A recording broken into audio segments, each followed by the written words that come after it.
Hello everyone, मेरा नाम है नरेश कोरी और आप देख रहे हैं मेरा YouTube channel thermal engineering lecture series. दोस्तों, हीट ट्रांसफ़र के यूनिट नंबर 3 की तरफ हम लोग चलते हैं, जिसमें हम लोग पढ़ने वाले हैं chapter number 3 convection. Chapter 1 introduction मैंने आप लोगों को बता दिया था, जिसके अंदर मैं थोड़ा सा रिकॉल करा देता हूँ हमारे सिलेबस के बारे में कि अभी तक हम लोगों ने क्या क्या पढ़ लिया। चैप्टर 1 था हमारा इंट्रोडक्शन, जिसके अंदर हम लोगों ने basic modes of heat transfer के बारे में पढ़ा था, कंडक्शन, कन्वेक्शन और रेडिएशन के बारे में। और हम लोगों ने बेसिक डेफिनेशंस देखी थी, थर्मल कंडक्टिविटी क्या होती है, थर्मल रेजिस्टेंस क्या होता है, यूनिट डेरिवेशन किस तरह से होता है आपके कंडक्शन के कोएफिशिएंट का, कन्वेक्शन के कोएफिशिएंट का। फिर हमारा चैप्टर नंबर 2 था कंडक्शन, जिसके अंदर हम लोगों ने नंबर ऑफ थियरीज पढ़ी थी, जो कि काफ़ी आईएमपी है, जो आपके प्रैक्टिकल लाइफ के अंदर भी यूजफुल है। कहीं पर भी आप रिसर्च वर्क में जाओगे तो वहाँ पर आप लोगों को यूजफुल होगा, जो काफ़ी इंपॉर्टेंट भी है। जीटीयू के अंदर उस चैप्टर का एटलीस्ट 21 to 24 मार्क्स का वेटेज भी था, एग्जाम्पल के साथ आप लोगों को करना था। अब हम लोग देखेंगे हमारा अगला चैप्टर, चैप्टर नंबर 3 कन्वेक्शन। ये चैप्टर भी जीटीयू सिलेबस के लिए बहुत इंपॉर्टेंट है। आई थिंक इसके अंदर से आप लोगों को एटलीस्ट 14 to 18 मार्क्स, 2 थियरी एक एग्जाम्पल, ठीक है, या तो फिर एक थियरी 2 एग्जाम्पल, 110% आपको एग्जाम में पूछा जाएगा।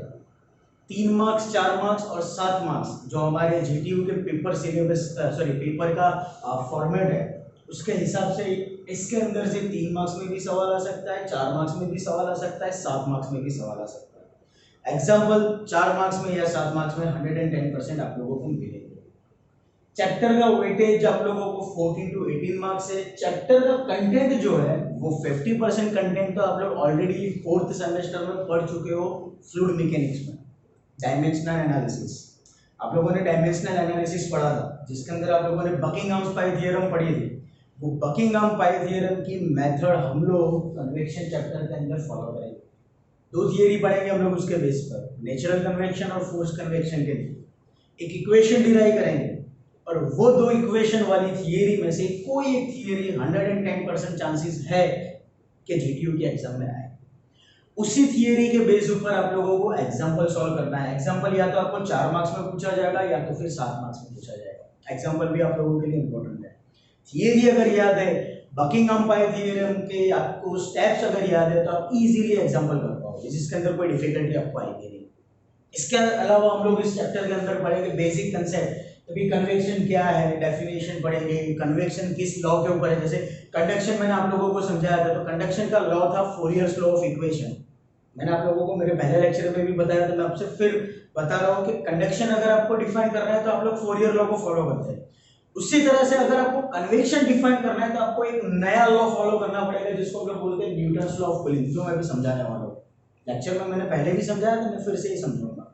इसके अलावा हम लोग जो थियरी पढ़ेंगे वो थियरी आएगी बाउंड्री लेयर कंडीशंस के बेस पर, जिसको हम लोग बोलेंगे वेलोसिटी बाउंड्री कंडीशंस।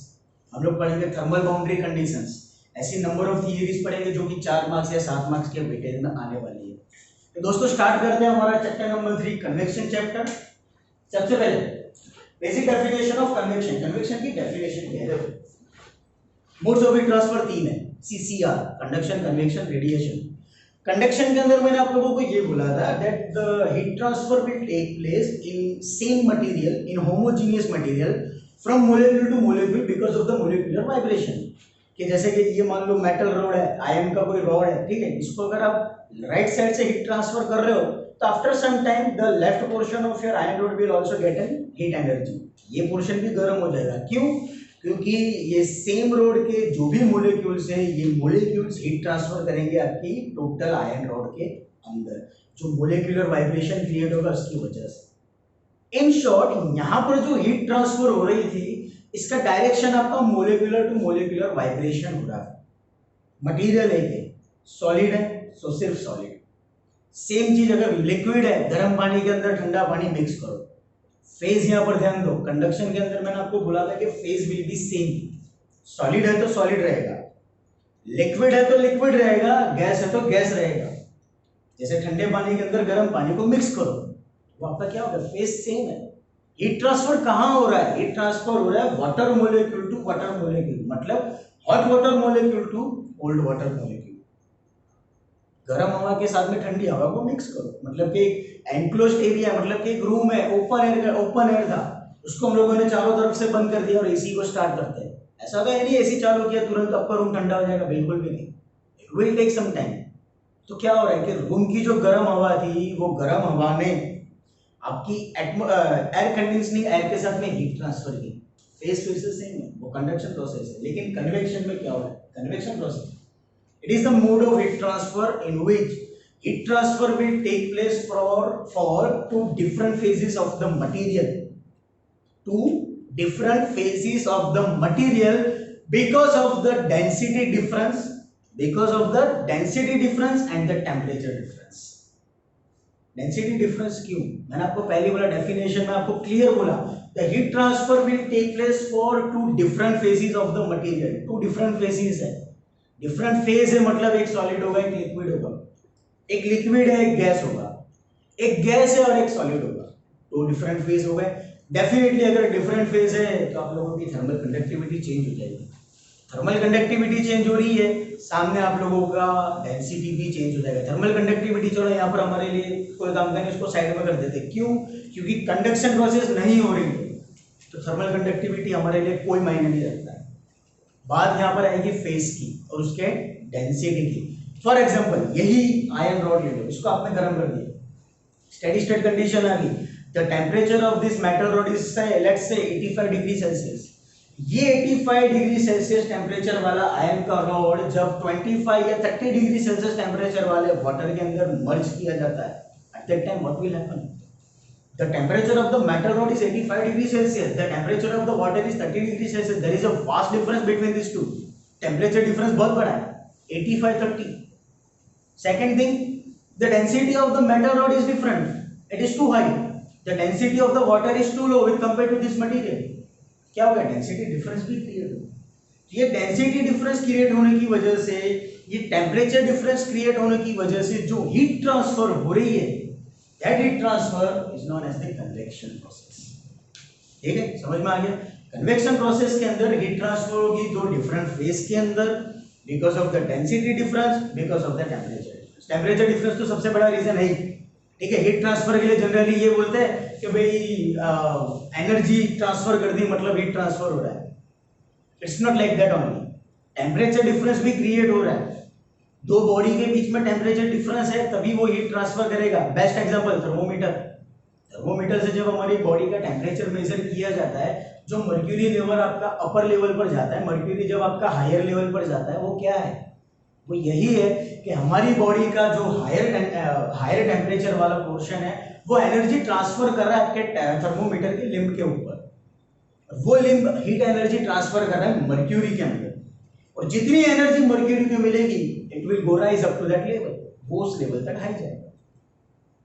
यहां पर भी आपको मोड ऑफ हीट ट्रांसफर कैसे मिले, दो मिल गए, ठीक है। मर्क्यूरी लिक्विड है, मर्क्यूरी को हीट ट्रांसफर हो रहा है, और हमारी बॉडी सॉलिड है, ठीक है, तो वो भी कन्वेक्शन प्रोसेस है, इसको कंडक्शन समझ के मत चलना।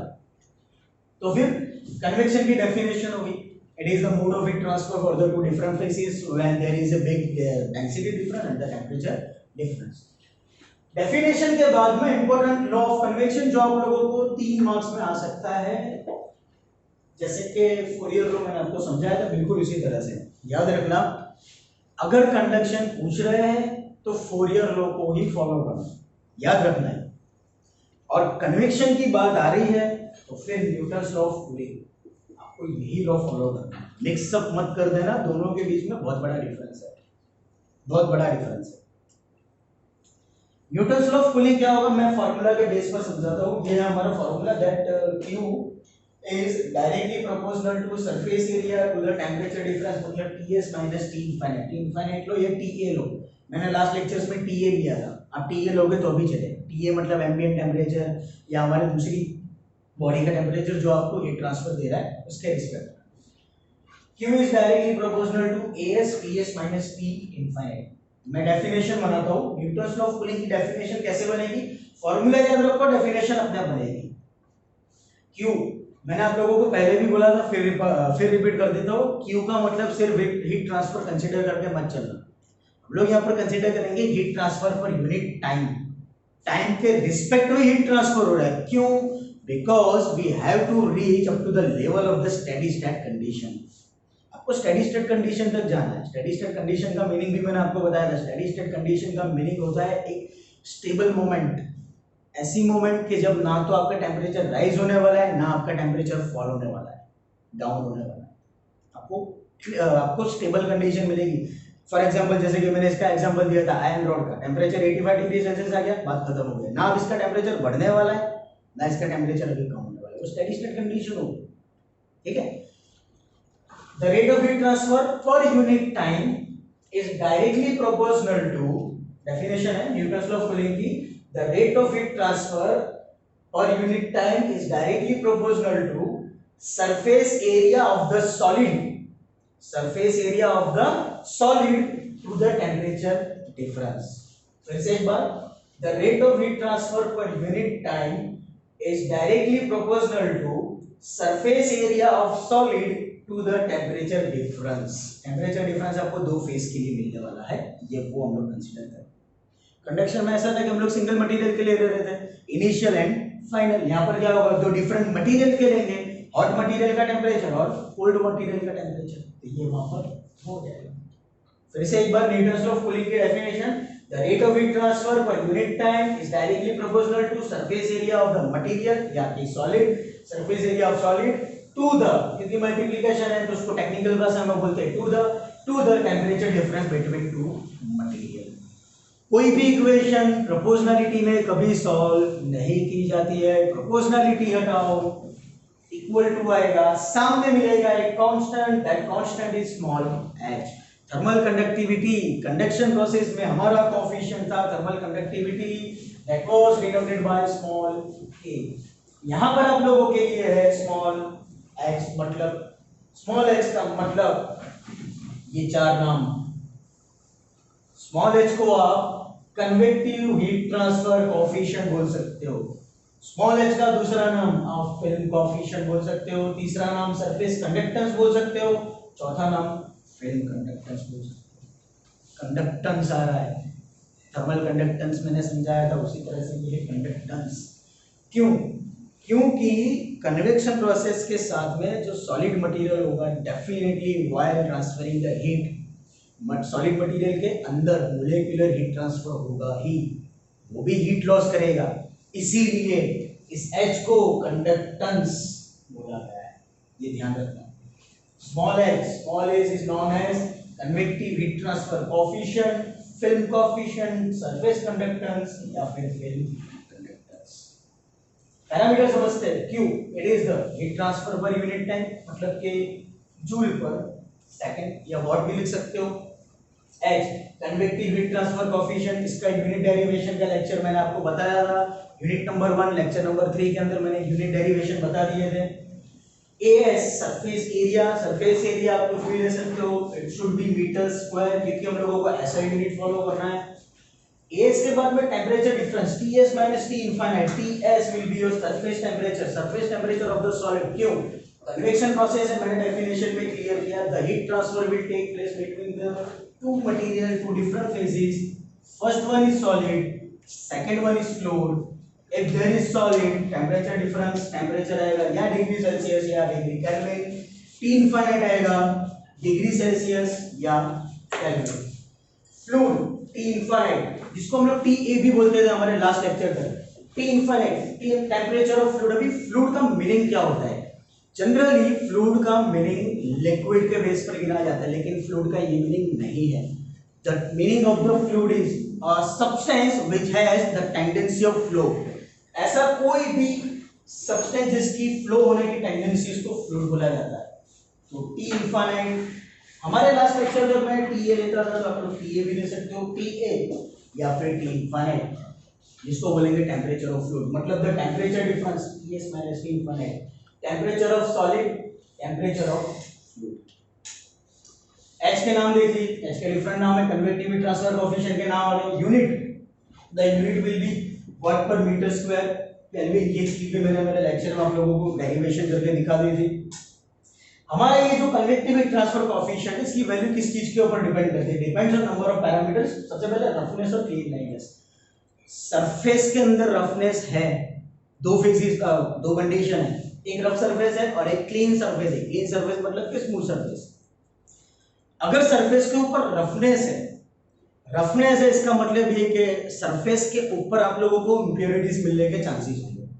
मैंने पहले लेक्चर में आपको थर्मल रेजिस्टेंस के बारे में बताया था। थर्मल रेजिस्टेंस का मतलब ये होता है जो आप लोगों के हीट ट्रांसफर को प्रॉपर ना होने दे। सिंपल रेजिस्टेंस का मतलब होता है अवरोध, रुकावट पैदा करना।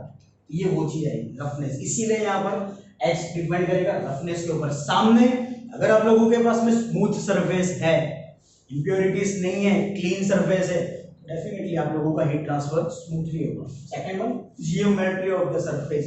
क्या जियोमेट्री है? प्लेट है, ट्यूब है, पाइप है, सर्कल है, स्फीयर है, हेमिस्फीयर है, ठीक है, ऐसे अलग अलग जियोमेट्री। क्या जियोमेट्री आपको दी गई है उसके बेस पर भी आपका एच डिपेंड करता है। Next, thermophysical properties of the fluid. Thermophysical property मतलब डेंसिटी, फिर आप लोग बोल सकते हो विस्कोसिटी, फिर हम लोग बोल सकते हैं काइनेमेटिक विस्कोसिटी, डायनामिक विस्कोसिटी, मतलब कि फ्लूइड की प्रॉपर्टीज। फ्लूइड की प्रॉपर्टी डिफरेंट फ्लूइड के लिए अलग अलग है। बेस्ट एग्जांपल देता हूं, ऑयल। ऑयल एक ऐसा सब्सटेंस है जो हम लोग अलग अलग इंस्ट्रूमेंट या अलग अलग मशीनरीज के लिए अलग अलग तरीके से यूज करते हैं। जैसे टू व्हीलर्स के अंदर हम लोग जो यूज करते हैं वो 20 वॉट यानी कि 20W40 के ग्रेड का है। लेकिन सामने जब यही चीज मशीनरीज के अंदर यूज हो रही है, हैवी मशीनरीज, क्रेन्स है, ठीक है, जेसीबी मशीन है, जब वहां पर आपके ऑयल का यूज हो रहा है तो वहां पर density will be much higher but compare to your normal IC engine. मतलब क्या हुआ कि जैसे आपका फ्लूइड चेंज हुआ उस फ्लूइड की प्रॉपर्टी चेंज हो गई। अगर फ्लूइड की प्रॉपर्टी चेंज हो रही है तो डेफिनेटली आपके कन्वेक्टिव हीट ट्रांसफर कोएफिशिएंट की वैल्यू में चेंज आएगा, क्योंकि डेंसिटी चेंज हो गई। डेंसिटी चेंज हुई वहीं पर आपकी विस्कोसिटी चेंज हुई, क्योंकि विस्कोसिटी डेंसिटी से रिलेटेड है। विस्कोसिटी का मीनिंग शायद पता हो, फिर से मैं बता दूं। विस्कोसिटी का मीनिंग होता है रेजिस्टेंस टू फ्लो। एक सिंपल वन वर्ड में अगर आपको विस्कोसिटी की डेफिनेशन देनी है तो आप ये दे सकते हो, it is the resistance of flow. किसी भी फ्लूइड को फ्लो होने के लिए जो रेजिस्टिंग फोर्स लगता है लेयर के ऊपर, उसको विस्कोसिटी बोलते हैं। पानी के लिए विस्कोसिटी कम है, ऑयल के लिए विस्कोसिटी ज्यादा है, लेकिन ऑयल का विस्कोसिटी डिपेंड करता है उसके ग्रेड के ऊपर। जितना ज्यादा हैवी डेंसिटी वाला ऑयल होगा उतनी ही ज्यादा आप लोगों को विस्कोसिटी मिलेगी, इसके ऊपर डिपेंड करेगा। Fourth one is nature of fluid flow. Nature of fluid flow मतलब आप लोगों को फ्लूइड फ्लो आप लोग पढ़ चुके हो फ्लूइड मैकेनिक्स के अंदर, laminar flow, transition flow and the turbulent flow. Laminar flow है मतलब आप लोगों को शांत एक सिंपल फ्लूइड पार्टिकल्स इस तरह से स्ट्रेट लाइनिंग्स में मिलेंगे, तो डेफिनेटली यहां पर हीट ट्रांसफर रेट अलग होगा। लेकिन टर्बुलेंट फ्लो है तो आप लोगों के फ्लूइड पार्टिकल्स को जिस तरह से जाएंगे तो यहां पर हीट ट्रांसफर आपको लगेगा। तो जैसा आपका नेचर आपके फ्लूइड फ्लो का, वैसे आपकी कन्वेक्टिव हीट ट्रांसफर कोएफिशिएंट भी बदलेगा। The last one is existing thermal condition. Existing thermal condition, atmosphere को कंसीडर करो। आयरन रॉड का एग्जांपल ले लो जो मैंने दिया था। यही आयरन रॉड को पानी के अंदर नहीं, अब हम लोग ठंडा करेंगे एटमॉस्फेरिक एयर में। आप लोगों ने air quenching process fourth same material science and metallurgy में पढ़ा होगा। Air quenching process, air quenching process के अंदर यही होता है कि जब मटेरियल को हीट ट्रीटमेंट प्रोसेस की जाती है, मटेरियल का स्ट्रक्चर चेंज किया जाता है, तब उसको एटमॉस्फेयर में रख के ठंडा कर दिया जाता है। तो एटमॉस्फेयर में जब हम लोग ठंडा करें तो उसकी कंडीशन अलग है। समर सीजन में आप लोगों को ज्यादा टेम्परेचर वाली एयर मिलेगी, हॉट है, लेकिन विंटर सीजन में आप लोगों को कम टेम्परेचर वाली एयर मिलेगी। या दूसरी भाषा में बोले टेक्निकली और भी, समर सीजन के अंदर जो एयर हम लोगों को मिल रही है, at that time the moisture present into that air is more. In the another condition जब विंटर सीजन की बात आती है तब हमारे एटमॉस्फेरिक एयर में मॉइस्चर कंटेंट नहीं है। अभी इसको टेक्निकली थोड़ा सोचो तो विंटर कंडीशन के अंदर हीट ट्रांसफर रेट ज्यादा होगा। क्यों? क्योंकि मॉइस्चर प्रेजेंट नहीं है, आपको ड्राई एयर मिल रही है, वो ज्यादा हीट ट्रांसफर करेगा। लेकिन यही चीज जब आप समर कंडीशन के अंदर फॉलो करोगे तो मॉइस्चर प्रेजेंट है, हॉट एयर जरूर है, गर्म होगा, टेम्परेचर ज्यादा है, लेकिन मॉइस्चर कंटेंट है। मतलब जो वो हीट ट्रांसफर करेगा तो मॉइस्चर को भी रिमूव करना पड़ेगा। तो एक्जिस्टिंग थर्मल कंडीशन यहाँ पर आप लोगों के लिए इंपॉर्टेंट फैक्टर है, basic fundamental. Next important one, classification of the convection. दो क्लासिफिकेशन है, फ्री कन्वेक्शन और force convection. Terminology says everything, terminology का मीनिंग बनाओ, तुमको डेफिनेशन अपने आप मिलेगी। फ्री का दूसरा नाम होता है नेचुरल। अभी नेचुरल का मीनिंग तो सबको पता है, कुदरती, जिसको हम लोग गुजराती में हिंदी में बोलते हैं। ऐसी प्रोसेस के जिसको करने के लिए किसी भी एक्सटर्नल फोर्सेस की जरूरत नहीं है, जो अपने आप होने वाली है, उसको बोलते हैं नेचुरल। तो दो टाइप है, natural convection and force convection. इन दोनों के बारे में पढ़ते हैं। सबसे पहले फ्री कन्वेक्शन या फिर नेचुरल कन्वेक्शन। देखो फ्री कन्वेक्शन का मतलब क्या होगा? हीट ट्रांसफर जो होगी, मतलब कन्वेक्शन प्रोसेस जो होगा, कन्वेक्शन प्रोसेस के अंदर हीट ट्रांसफर करवाने के लिए कोई एक्सटर्नल फोर्स की जरूरत नहीं है। आप लोगों की जो हीट ट्रांसफर होगी वो अपने आप होगी बिकॉज ऑफ दो रीजन। डेफिनेशन के बेस पर मैंने डेफिनेशन में दो टर्मिनोलॉजी यूज की थी, एक डेंसिटी डिफरेंस, दूसरा टेम्परेचर डिफरेंस। वही example, iron rod, atmospheric air. ये आयरन रॉड जब एटमॉस्फेरिक एयर के अंदर रखा जाता है, आयरन रॉड आपका 700-800 डिग्री सेल्सियस टेम्परेचर पर मान लो आपने गर्म किया है, मॉलिक्यूलर स्ट्रक्चर चेंज करने के लिए हीट ट्रीटमेंट प्रोसेस करने के बाद इतने हाई टेम्परेचर वाला मेटल रॉड, आयरन रॉड जब एटमॉस्फेरिक लेवल पर रखा जाता है, atmosphere, let's say that the temperature of the atmosphere is 30 degree Celsius. जब ये 30 डिग्री सेल्सियस टेम्परेचर वाले iron rod 30 degree Celsius temperature वाले एटमॉस्फेरिक कंडीशन में 700 डिग्री सेल्सियस टेम्परेचर वाला आयरन रॉड रखा जाता है, तो हीट ट्रांसफर रेट आपकी स्लोली होगी, लेकिन अपने आप होगी। इस आयरन रॉड को ठंडा करने के लिए हम लोगों ने कोई एक्सटर्नल फोर्स नहीं लगाया है। जो एयर मिलने वाली है इस आयरन रॉड को ठंडा करने के लिए, it is being done because of the atmospheric air. Atmospheric air की वजह से हो रहा है।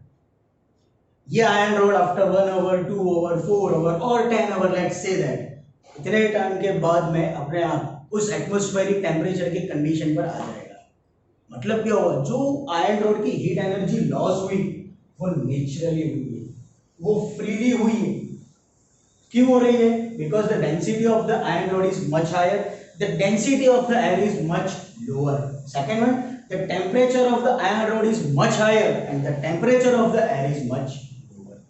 ये दो डिफरेंस की वजह से जो हीट ट्रांसफर हो रहा है is the natural convection.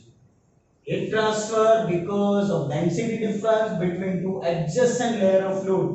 इसको समझो, adjacent layer, ये टर्मिनोलॉजी विस्कोसिटी की डेफिनेशन में फ्लूइड मैकेनिक्स चैप्टर नंबर 4 के अंदर आप लोगों को आ चुकी है। फिर से एडजेसेंट लेयर का मतलब क्या होता है? एडजेसेंट लेयर का मतलब होता है दो सरफेसेस जब एक दूसरे के ऊपर इस तरह से ओवरलैप हो जाए, इसको एडजेसेंट सरफेस बोलते हैं। और बेस्ट एग्जांपल है आपका फ्लूइड या आपका लिक्विड किसी भी सरफेस के ऊपर फ्लो करवाना। जैसे कि मान लो ये आप लोगों की एक स्लोपी सरफेस है, इस स्लोपी सरफेस के ऊपर जब हम लोग हमारे लिक्विड को फ्लो करवाएंगे तो लिक्विड का लेयर और आपकी स्लोपी सरफेस का लेयर, इन दोनों के बीच का कांटेक्ट इसको बोलते हैं एडजेसेंट लेयर। ये एडजेसेंट लेयर के बीच में जो हीट ट्रांसफर हो रहा है that is your free convection. Definition कुछ ऐसे बनेगी, it is known as or it is defined as the process of heat transfer that occurs due to the movement of fluid particles। आपका fluid particles move हो रहा है एक दूसरे के ऊपर, the movement of fluid particles by density changes। मैंने पहले बोला लिक्विड की डेंसिटी अलग है, सॉलिड की डेंसिटी अलग है। आयरन रॉड के एग्जांपल में एयर की डेंसिटी अलग है, सॉलिड आपके आयरन रॉड की डेंसिटी अलग है। fluid particles because of the by the density changes associated with temperature difference of the fluids। Temperature difference, air का टेम्परेचर कम था, आयरन रॉड का टेम्परेचर काफी ज्यादा, वो प्रोसेस होगी हमारी natural convection. Just like that force convection. एक ही change, सिर्फ इतना सा चेंज कि फोर्स कन्वेक्शन के अंदर हम लोग एक्सटर्नल फोर्स अप्लाई करेंगे to increase the rate of heat transfer. Rate of heat transfer increase करने के लिए हम लोग यूज कर सकते हैं फैन, पंप, ब्लोअर एक्सेट्रा, कोई भी चीज का यूज करो। वैसे जैसे कि चाय को ठंडा करना, पंखे के नीचे रख दो, the temperature of the tea will be down after some time, और उसको एटमॉस्फेरिक लेवल पर रखो, it will take some more time with compare to your operating condition into the fan. ठीक है, फैन की वजह से क्या हो रहा है, आप लोगों के चाय के सराउंडिंग में जो हवा थी वो और भी ज्यादा फास्ट मूवमेंट करेगा। जितना ज्यादा फास्ट मूवमेंट करेगा उतना ही ज्यादा rate of heat transfer increase होगा, और जितना ज्यादा rate of heat transfer increase होगा उतना ही जल्दी स्टेडी स्टेट कंडीशन मिलेगा। ठीक है, तो वो हो गया हमारे लिए फोर्स कन्वेक्शन। जैसे कि बेस्ट एग्जांपल है कूलिंग ऑफ आईसी इंजन। समझाने की जरूरत नहीं है। फिन्स मैंने आप लोगों को बताया था, फिन्स के अंदर मैंने आपको समझाया था कि हमारे इंजन के ऊपर जो एक्सटेंडेड सरफेसिस होती है, उस एक्सटेंडेड सरफेसिस को बनाने का सिर्फ एक ही मतलब है कि एटमॉस्फेरिक एयर जब उसके अंदर आएगी it will create a turbulent effect और इंजन के सिलेंडर के ऊपर वो हीट ट्रांसफर करेगा, क्योंकि सिलेंडर का टेम्परेचर होता है 500 to 700 डिग्री सेल्सियस। इतने हाई टेम्परेचर को ठंडा करने के लिए आप लोगों को मैक्सिमम अमाउंट में एयर चाहिए। तो ये आप लोगों के लिए बेस्ट एग्जांपल है cooling of IC engine. Air conditioning system ले लो, क्या है भाई एयर कंडीशनिंग? वही है one type of atmospheric air आपके अंदर आ रही है, सिस्टम के अंदर आ रही है, एयर कंडीशन के अंदर आ रही है, वहां पर वो हीट रिजेक्ट कर रहा है और आउटपुट में आपको ठंडी हवा मिल रही है। रूम का टेम्परेचर शुरुआत में तो एयर कंडीशनिंग सिस्टम के जितना होगा नहीं, मतलब it will transfer the heat, वो फोर्सफुली है। रूम को ठंडा करने के लिए आपने सिस्टम ऑन किया है, वो फोर्सफुली है, मतलब कि एयर कंडीशनिंग सिस्टम हो गया। And last one heat exchangers, कोई भी हीट एक्सचेंजर ले लो, फ्रिज ले लो, ठीक है, आप लोगों का रेडिएटर ले लो जो टू व्हीलर्स के अंदर यूज होता है। कुछ वैल्यूज हैं free convection and force convection की। ये वैल्यू देने का मतलब इसीलिए, देखो फ्री कन्वेक्शन जब होगा at that time the value of the h, मतलब कि convective heat transfer coefficient will be lower. लेकिन जब फोर्स कन्वेक्शन होगा at that time the value of convective heat transfer coefficient will be much higher. क्यों? सिर्फ reason है कि free convection के अंदर हम लोग कोई फोर्स अप्लाई नहीं कर रहे, the rate of heat transfer is as it is condition, वो नॉर्मल कंडीशन में फ्लो हो रहा है। लेकिन सामने जब फोर्स कन्वेक्शन की बात आ रही है तब हम लोग एक्सटर्नल फोर्स को अप्लाई कर रहे हैं, and because of the external force the rate of heat transfer is increasing and because of that the H will be much. जैसे कि अगर एयर है नॉर्मल, फ्री कन्वेक्शन के अंदर आप लोगों ने एयर का यूज किया है, तो उस समय आपके एच की वैल्यू होगी 3 to 7 watt per metre square kelvin. लेकिन जब फोर्स कन्वेक्शन की बात आती है तो यही वैल्यू एयर या तो फिर सुपरहीटेड स्टीम ले लो, ये हो जाएगा 30 to 300 watt per metre square kelvin. ये 3 to 7 के कंपेयर में एटलीस्ट 10 to 100 टाइम्स हो जाए। Value is much higher with compare to free convection into the force convection. Same like liquid की बात करो, let's say the value of H convective heat transfer coefficient is 30 to 300 watt per meter square Kelvin। लेकिन जब इसी liquid को हम लोग force convection के लिए यूज करते हैं, जैसे कि वाटर, गर्म पानी का यूज करो, eight that time the H will become 3000 to 10000 watt per meter square Kelvin। काफी ज्यादा चेंजेस है, 300 से 10 टाइम्स या फिर 30 टाइम्स। ये वैल्यूज होती है आप लोगों की, ये चेंजेस आते हैं। Free convection, force convection, difference आप लोगों को जीडीयू के अंदर 3 मार्क्स में पूछ सकते हैं, आप लोगों को आंसर लिखना है। आई होप आप लोगों को इस बेसिक कंसेप्ट के अंदर समझ में आया होगा। अगर कोई क्वेश्चन है तो आप मुझसे जरूर पूछिएगा। Thank you so much.